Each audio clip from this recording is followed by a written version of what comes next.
नमस्कार। आज एक ऐसे सवाल पर बात करते हैं जो हम सब के मन में कभी ना कभी आता ही है कि भाई खाने के साथ पानी पीना चाहिए या नहीं पीना चाहिए। हाँ, ये सवाल तो है। बहुत कंफ्यूजन है इस पर। बिल्कुल। कोई कहता है हाँ पियो, कोई कहता है अरे नहीं बिल्कुल नहीं, कोई कहता है बाद में, कोई बीच में। समझ नहीं आता और डर ये लगता है कि कहीं कुछ गलत करके सेहत पे असर ना पड़ जाए, है ना। जी, ये चिंता तो वाजिब है। तो आज हम कोशिश करेंगे इसी गुत्थी को सुलझाने की, खासतौर पर आयुर्वेद क्या कहता है इस बारे में। हमारी जो बातचीत है वो आरोग्य Bharat without medicine self care health awareness platform से मिली जानकारी पर आधारित है। जी, देखते हैं आयुर्वेद का क्या नजरिया है इस पर। हाँ, तो पहले ये देख लेते हैं कि आमतौर पर क्या क्या बातें चलती हैं, क्या धारणाएं हैं। हाँ, कई तरह की बातें हैं। एक सोच तो यह है कि भाई खाने के साथ पानी बिल्कुल मत पियो। कहते हैं कि इससे पेट की आग, वो जठर अग्नि जिसे कहते हैं, वो बुझ जाती है। हाँ, धीमी पड़ जाती है। धीमी पड़ जाती है, खाना पचेगा नहीं, फिर वो आम विष बनेगा, खून खराब होगा, बीमारियां होंगी, पता नहीं क्या क्या। जी, ये एक काफी मजबूत धारणा है। फिर दूसरी सोच बिल्कुल उल्टी है। वो कहते हैं कि पानी तो जरूर पीना चाहिए। हाँ, ताकि खाना अच्छे से मिक्स हो जाए। हाँ, और आगे आसानी से बढ़े। उनका मानना है कि पानी नहीं पियोगे तो खाना अटकेगा, कब्ज हो जाएगी, एसिडिटी होगी। ये भी एक तर्क है। फिर एक तीसरी राय भी है। वो कहते हैं खाने के साथ मत पियो, पर जैसी खाना खत्म हो गटागट खूब सारा पानी पी लो। अच्छा, खाना खत्म होने पे। हाँ, ताकि सब धुल के आगे बढ़ जाए, कोई रुकावट ना हो। और चौथी, ये भी दिलचस्प है, ये कहते हैं पानी खाने के बीच में पीना चाहिए। बीच में? न पहले न बाद में? हाँ, पहले पियोगे तो कहते हैं भूख मर जाएगी, बाद में पियोगे तो खाना फूलेगा, गैस बनेगी। ये लोग खाने के कोई 45 मिनट बाद पानी पीने को कहते हैं। अच्छा, 45 मिनट बाद। हाँ, तो ये है कुछ काफी विरोधाभासी सी बातें हैं। जी, है तो। लेकिन आयुर्वेद, जैसा आपने कहा, वो इसे ऐसे हाँ या ना में नहीं देखता। अच्छा। हाँ, आयुर्वेद का नजरिया बहुत, क्या कहते हैं, व्यक्तिगत है। वो ये नहीं कहता कि सबको पानी पीना चाहिए या सबको नहीं पीना चाहिए। जी। वो कहता है कि ये निर्भर करता है आपकी प्रकृति पर। प्रकृति, हाँ, ये शब्द सुना है, वात पित्त कफ। लेकिन ये शायद सब लोग नहीं समझते होंगे। थोड़ा बता सकती हैं इसके बारे में, हालांकि ये अपने आप में बड़ा विषय है। हाँ, देखिए, प्रकृति को गहराई से समझना तो अलग बात है। उसके लिए विशेषज्ञ की जरूरत पड़ सकती है। पर एक मोटा मोटा अंदाजा लगा सकते हैं। जैसे अगर किसी की वात या पित्त प्रकृति है, जैसे मान लीजिए शरीर दुबला पतला है, त्वचा शायद रूखी रहती है, ये वात के लक्षण हो सकते हैं। या फिर शरीर में गर्मी बहुत लगती है, पसीना खूब आता है, गुस्सा जल्दी आ जाता है, ये पित्त के हो सकते हैं। अच्छा। और ऐसे लोगों को भूख भी अक्सर तेज लगती है, खाना जल्दी पच जाता है, मन थोड़ा चंचल रहता है। हाँ। तो ऐसी प्रकृति वाले लोगों को खाने के साथ पानी जरूर पीना चाहिए। जरूर पीना चाहिए? अरे ये तो पहली वाली बात के बिल्कुल खिलाफ हो गया। वो तो कह रहे थे अग्नि बुझ जाएगी। हाँ, खिलाफ लगता है, पर आयुर्वेद इसके पीछे ठोस कारण बताता है। पहला तो ये कि पानी जो है वो हमारे मुंह की लार के साथ मिलकर खाने को गीला करता है। हाँ, ल्यूब्रिकेट करता है। बिल्कुल, इससे खाना आसानी से गले से नीचे उतरता है। दूसरा, आयुर्वेद पंच तत्वों की बात करता है, पृथ्वी, जल, अग्नि, वायु, आकाश। जी। हमारा भोजन मुख्य रूप से पृथ्वी तत्व है। ठीक है। और पानी है जल तत्व। सिद्धांत ये है कि पृथ्वी तत्व हमेशा जल तत्व में ही घुलता है, विलीन होता है। अच्छा, मतलब पानी खाने को तोड़ने में, पचाने में मदद करता है। हाँ, उसके ब्रेकडाउन में मदद करता है। तभी तो पाचन रस उस पे ठीक से काम कर पाते हैं और जो पोषक तत्व हैं वो खून तक पहुंचते हैं। हाँ, ये तो लॉजिकल लगता है। अब सोचिए, अगर वात पित्त वाले लोग, जिनका पाचन वैसे ही तेज या कभी-कभी अनियमित हो सकता है, वो पानी नहीं पिएंगे तो क्या होगा? खाना आंतों में जाकर सूख सकता है, अटक सकता है। अच्छा। उससे फिर गैस बनेगी, पेट में दर्द हो सकता है, और अगर ये गैस नीचे की तरफ जाए तो वो बड़ी आंत का पानी सुखा देती है। तो कब्ज? हाँ, कब्ज हो सकती है। और अगर ये लंबे समय तक चलें तो फिर पाइल्स यानी बवासीर या फिस्चुला यानी भगंदर जैसी गंभीर समस्याएं भी हो सकती हैं। बाप रे, ये तो काफी सीरियस है। और अगर गैस ऊपर की तरफ जाए तो? अगर वो ऊपर चढ़े तो फिर सीने में जलन, जिसे लोग एसिडिटी समझ लेते हैं, खट्टी ढकारें, सिर में दर्द, उल्टी जैसा लगना, ये सब हो सकता है। अच्छा, तो मतलब वात पित्त वालों के लिए पानी न पीना उल्टा नुकसानदेह है? जी हाँ, बिल्कुल। उनके लिए पानी पीना पाचन में मदद करता है, रुकावट नहीं डालता। ये तो बहुत ही महत्वपूर्ण जानकारी है। तो उनके लिए पानी पीना तो तय हो गया, पर फिर वही सवाल, कैसे पिएं? क्या बस गिलास उठाया और पी लिया, या कोई खास तरीका, तापमान, मात्रा? हाँ, तरीका बहुत जरूरी है। आयुर्वेद इसमें बहुत साफ निर्देश देता है। सबसे पहली बात, पानी का तापमान। तापमान कैसा होना चाहिए? पानी हमेशा गुनगुना या हल्का गर्म होना चाहिए, चाहे सर्दी हो या गर्मी। हमेशा गर्म? गर्मियों में भी? ये थोड़ा अजीब नहीं लगेगा? ठंडा पानी पीने का मन करता है गर्मी में तो। हाँ, लग सकता है, पर कारण समझिए। हमारे खाने में, खासकर भारतीय खाने में, घी, तेल होता है, चिकनाई होती है। हाँ, होती है। अब अगर आप ठंडा पानी पिएंगे तो वो चिकनाई जमेगी, ठीक से घुलेगी नहीं, वो पाचन में रुकावट पैदा कर सकती है। उससे कफ, बलगम बन सकता है, गला बैठ सकता है। अच्छा, जैसे ठंडे पानी से घी जम जाता है बर्तन में, वैसा ही पेट में? छन्न से आवाज आएगी और तवा ठंडा पड़ जाएगा। हाँ, सही बात है। वही पेट में होता है। और आयुर्वेद में गरम खाने, जैसे ताज़ी पकी रोटी के साथ ठंडा पानी पीना विरुद्ध आहार माना जाता है। मतलब इनकम्पैटिबल कॉम्बिनेशन, जो सेहत के लिए अच्छा नहीं। बाप रे, तापमान इतना जरूरी है। ठीक है, तो पानी हमेशा गुनगुना। और पीने का तरीका क्या एक साथ पी लें? नहीं, पीने का तरीका है एक एक घोट करके पीना है, सिप सिप करके। जैसे खाना खाते हैं, बीच बीच में 1 या 2 घूंट ले लिए, एक साथ पूरा ग्लास गटकना नहीं है। ठीक है, घूट घूट करके। और मात्रा, कितना पानी? कहीं ज्यादा पी लिया तो? मात्रा का भी ध्यान रखना है। अंदाजन जैसे आधी रोटी खाई या कुछ कौर लिए तो उसके साथ 50 मिलीलीटर, मतलब करीब चौथाई कप मान लीजिए, उससे ज्यादा पानी एक बार में नहीं। ओके। और कुल कितना पानी पिएंगे खाने के साथ, ये इस पर भी निर्भर करेगा कि खाना कैसा है। भोजन के अनुसार थोड़ा बदलना पड़ेगा। अच्छा, कैसे? मान लीजिए खाना पहले से ही काफी तरल है, जैसे आपने दाल ज्यादा ली है या कोई रसेदार सब्जी है, सूप है, तो फिर पानी कम पीजिए या शायद पीने की जरूरत ही ना पड़े। ठीक है। लेकिन अगर खाना बिल्कुल सूखा है, रुक्ष है, जैसे सिर्फ सूखी रोटी सब्जी खा रहे हैं या बाजरे की रोटी है, तो पाचन में मदद के लिए थोड़ा गुनगुना पानी जरूर पिएं। समझ गया, मतलब खाने की नमी देखनी है। जी, और एक खास सावधानी जरूर याद रखें।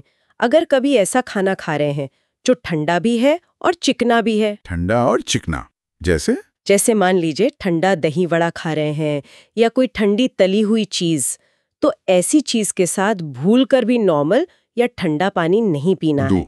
ऐसी स्थिति में सिर्फ और सिर्फ गर्म पानी ही पीना है, वो भी कम मात्रा में। अच्छा, ये बहुत स्पेसिफिक नियम है। जी हाँ। तो ठीक है, वात और पित्त वालों के लिए नियम साफ हो गए।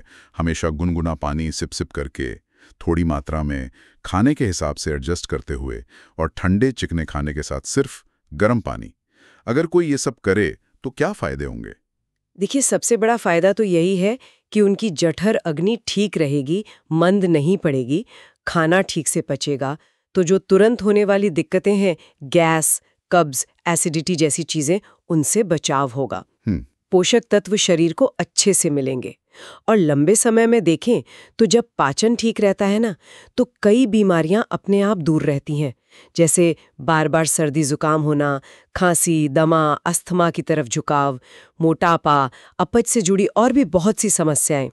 इनसे बचाव हो सकता है, शरीर में एनर्जी रहेगी। ये तो बहुत अच्छी बात है।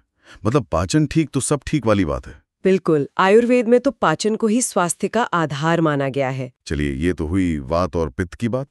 अब आते हैं तीसरी प्रकृति पर, कफ प्रकृति। इनकी पहचान क्या है और इनके लिए क्या अलग नियम है? कफ मतलब शायद वो लोग जो थोड़े स्थूल होते हैं, वजन जल्दी बढ़ता है। हाँ, मोटे तौर पर कह सकते हैं। शरीर थोड़ा भारी होता है, वजन आसानी से बढ़ जाता है, भूख शायद उतनी तेज नहीं लगती या खाना देर से पचता हुआ महसूस होता है। और शायद आलस, नींद ज्यादा आना, आवाज में भारीपन। जी, ये सब कफ के लक्षण हो सकते हैं। बार बार डकार आना, गैस बनना, गला सूखना, ये भी हो सकता है। तो जिनकी ऐसी कफ प्रकृति है या शरीर में कफ दोष बढ़ा हुआ है, हाँ, उनके लिए उन्हें भी खाने के साथ पानी पीना है, लेकिन नॉर्मल पानी नहीं। उनके लिए आयुर्वेद कहता है संस्कारित पानी पीना चाहिए। संस्कारित पानी, ये क्या होता है? मतलब उसमें कुछ मिलाना है? हाँ, संस्कारित मतलब जिस पर कोई प्रक्रिया की गई हो जिससे उसके गुण बदल जाएं। यहाँ मतलब है पानी को कुछ खास जड़ी बूटियों या मसालों के साथ उबाल कर तैयार करना। अच्छा, क्या डालना है उसमें? तो है आरोग्य भारत। उसके अनुसार कफ प्रकृति वालों के लिए पानी में थोड़ा अदरक, ताजा हाँ, थोड़ा प्याज और थोड़ा लहसुन, इन तीनों को डालकर पानी को उबालना है और उसका एक काढ़ा जैसा बना लेना। अदरक, प्याज और लहसुन पानी में, ये कॉम्बिनेशन क्यों? क्योंकि ये तीनों ही चीजें अपनी तासीर में गर्म होती हैं, उष्ण वीर्य, ये पाचन अग्नि को तेज करती हैं। अच्छा। कफ की प्रकृति ठंडी और भारी होती है, तो ये गर्म चीजें उसे संतुलित करती हैं। ये शरीर में जमे हुए फालतू कफ को पिघलाने और निकालने में मदद करती हैं और पाचन सुधारती हैं। दिलचस्प है। लेकिन ये पीने में कैसा लगेगा? काफी तेज नहीं होगा? हाँ, स्वाद थोड़ा तेज हो सकता है, लेकिन इसे पीना वैसे ही है जैसे वात पित्त वालों के लिए बताया। मतलब इसे भी गुनगुना ही पीना है, खाने के साथ पीना है, घूंट घूंट करके, एक साथ नहीं। ठीक है। न खाने से पहले न तुरंत बाद? जी नहीं, भोजन के दौरान ही। और मात्रा, क्या उसका भी वही नियम है? हाँ, नियम वही है। अगर खाना पहले से तरल है, घी तेल ज्यादा है, तो ये संस्कारित पानी कम पिएं। लेकिन खाना रूखा है तो पाचन के लिए थोड़ी मात्रा में जरूर लें। और वो ठंडे और चिकने खाने वाली सावधानी, वो यहाँ भी लागू होती है। अगर खाना ठंडा और चिकना है तो नॉर्मल पानी तो बिल्कुल नहीं, सिर्फ यही गर्म संस्कारित पानी ही पीना है। ठीक है। और कफ वालों के लिए कोई और खास सलाह? हाँ, एक सलाह और दी जाती है कि कफ प्रकृति वालों को हमेशा भूख से थोड़ा कम खाना चाहिए। पेट को बिल्कुल ठूंस कर नहीं भरना चाहिए। अच्छा, उनोदरवत्व जैसे कहते हैं शायद? जी बिल्कुल, पेट में थोड़ी जगह खाली रखनी चाहिए। और अगर कफ वाले इस तरह अदरक, प्याज, लहसुन वाला पानी पिएं और कम खाएं तो उन्हें क्या फायदा होगा? इससे उनका जो पाचन थोड़ा सुस्त पड़ गया है वो ठीक होगा। अदरक, प्याज, लहसुन पाचन रसों को बढ़ाने में मदद करते हैं। कफ के कारण जो भारीपन, सुस्ती, गैस, अपच होती है उसमें कमी आएगी। मेटाबॉलिज्म भी सुधरेगा शायद? हाँ, मेटाबॉलिज्म को भी बेहतर करने में मदद मिल सकती है और भविष्य में होने वाली दिक्कतें जैसे हाई ब्लड प्रेशर है, डायबिटीज का खतरा है जो अक्सर कफ बिगड़ने से जुड़ा होता है, मोटापा है, सिर दर्द, कब्ज, इन सब चीजों से बचाव में मदद मिल सकती है। तो मतलब कुल मिला के कहानी ये है कि पानी पिएं या ना पिएं, ये सवाल ही गलत है। सवाल ये है कि कौन सा पानी, कैसे और कब पिएं, अपनी प्रकृति के अनुसार। बिल्कुल सही पकड़ा आपने। ये एक व्यक्तिगत जरूरत है और इसके पीछे का जो लॉजिक है ना, वो आयुर्वेद के पंच तत्व सिद्धांत से और साफ होता है। अच्छा, कैसे? देखिए, हम पाचन शक्ति को जठर अग्नि कहते हैं, लेकिन आयुर्वेद के अनुसार ये पाचन अग्नि सिर्फ अग्नि तत्व से नहीं बनती। इसमें दो तत्व मुख्य हैं, अग्नि यानी गर्मी, बदलने की ताकत, और जल यानी तरलता, घोलने की शक्ति। अरे, पाचन अग्नि में जल तत्व भी है? ये तो मैंने नहीं सुना था। जी हाँ, पाचन के लिए गर्मी भी चाहिए और नमी भी चाहिए, एक संतुलन चाहिए। ओके। अब सोचिए, अगर ये संतुलन बिगड़ जाए, मान लीजिए अग्नि ज्यादा हो गई और जल कम हो गया, जैसे वातपित्त वाले बिल्कुल पानी न पिए, तो पाचन क्रिया बहुत रूखी हो जाएगी। हाँ। उससे भोजन का जो पहला सार बनता है, रस धातु, वो ठीक से नहीं बनेगा, कम बनेगा, ये रूखा बनेगा। और आयुर्वेद कहता है कि शरीर की बाकी सभी 7 धातुएं, रक्त, मांस, मेद, अस्थि, मज्जा, शुक्रार्तव, वो इसी रस धातु से पोषण लेकर बनती हैं, एक के बाद एक। जैसे फैक्ट्री में असेंबली लाइन, पहला स्टेशन गड़बड़ तो आगे सब गड़बड़। क्या बढ़िया उदाहरण दिया। बिल्कुल, अगर रस धातु ही कमजोर या सूखी बनेगी तो आगे की सारी धातुएं कमजोर होंगी।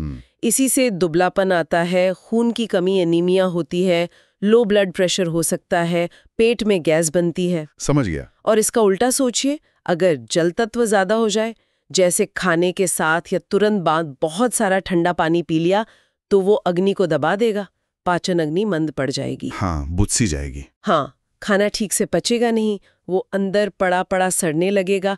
उससे आम नाम का एक चिपचिपा विषैला पदार्थ बनता है। आम विष, हाँ सुना है। ये आम शरीर के चैनल्स में, स्रोतों में रुकावट पैदा करता है और आयुर्वेद में इसे ही लगभग सभी बीमारियों की जड़ माना जाता है। या फिर मान लीजिए फैट, मेद धातु ठीक से नहीं पचा तो मोटापा बढ़ेगा। तो मतलब न बहुत सूखा न बहुत गीला, संतुलन चाहिए। एकदम सही। पाचन अग्नि में अग्नि और जल का सही संतुलन ही स्वास्थ्य है, और खाने के साथ सही तरीके से सही तरह का पानी पीना इसी संतुलन को बनाने में मदद करता है। वाह, ये पंच तत्व और धातु वाली बात ने तो इस पानी पीने के नियम को बिल्कुल एक नए लेवल पे पहुंचा दिया। ये तो बहुत गहरा विज्ञान लगता है। जी, आयुर्वेद का दृष्टिकोण बहुत समग्र है। तो इस पूरी बातचीत का सार क्या निकला? निचोड़ क्या है?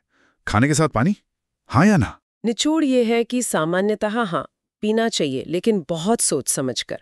अपनी प्रकृति देखनी है, वात, पित्त या कफ, मौसम देखना है, और जो नियम हमने बात की, पानी का तापमान, पीने का तरीका, मात्रा, खाने का प्रकार, इन सब का ध्यान रखना है। मतलब वात पित्त वाले गुनगुना पानी पिए, कफ वाले अदरक प्याज लहसुन वाला संस्कारित गर्म पानी, और दोनों ही घूंट घूंट करके। बिल्कुल।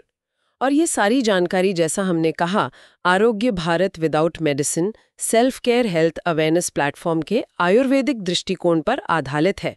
तो जवाब सीधा हाँ या ना नहीं है, बल्कि अपनी जरूरत और नियम समझ कर पिए हैं। बिल्कुल। और इसके लिए पहला कदम तो यही लगता है कि इंसान अपनी प्रकृति को समझने की कोशिश करे, तभी तो सही नियम फॉलो कर पाएगा। ये जानकारी वाकई बहुत काम की है जी। चलिए तो आज की इस बातचीत को यहीं रोकते हैं, लेकिन श्रोताओं के लिए एक विचार छोड़ जाते हैं। हमारे स्रोत में ही एक बड़ा दिलचस्प सवाल उठाया गया था। क्या सवाल? सवाल ये कि हम अपने शरीर को समझते क्या हैं? क्या ये एक मशीन है जिसके पुर्जे अलग अलग हैं? जैसे कार होती है, इंजन अलग, पहिए अलग, स्टीयरिंग अलग, और हर पुर्जे के लिए अलग मैकेनिक? या फिर ये पंच तत्वों से बनी एक पूरी इकाई है, पृथ्वी, जल, अग्नि, वायु, आकाश से बनी एक देह, जिसका पोषण भी इन्हीं तत्वों से होता है और जिसका इलाज भी इन्हीं तत्वों को संतुलित करके संभव है। ये वाकई सोचने वाली बात है। क्या ये पंचतत्व वाला नजरिया जिसने आज हमें खाने और पानी के रिश्ते को इतने अलग ढंग से समझाया, क्या ये हमें अपने स्वास्थ्य को देखने का एक बेहतर तरीका दे सकता है? हाँ, मतलब क्या शरीर को सिर्फ हिस्सों का जोड़ मानना काफी है, या ये पंचतत्व वाली सोच एक ज्यादा, क्या कहेंगे, होलिस्टिक, एक समग्र समझ देती है? बिल्कुल, इस पर विचार किया जा सकता है कि हम अपने शरीर को किस नजरिए से देखते हैं और उसका असर हमारे स्वास्थ्य संबंधी फैसलों पर कैसे पड़ता है। सही कहा। चलिए इसी विचार के साथ आज की चर्चा समाप्त करते हैं। जी।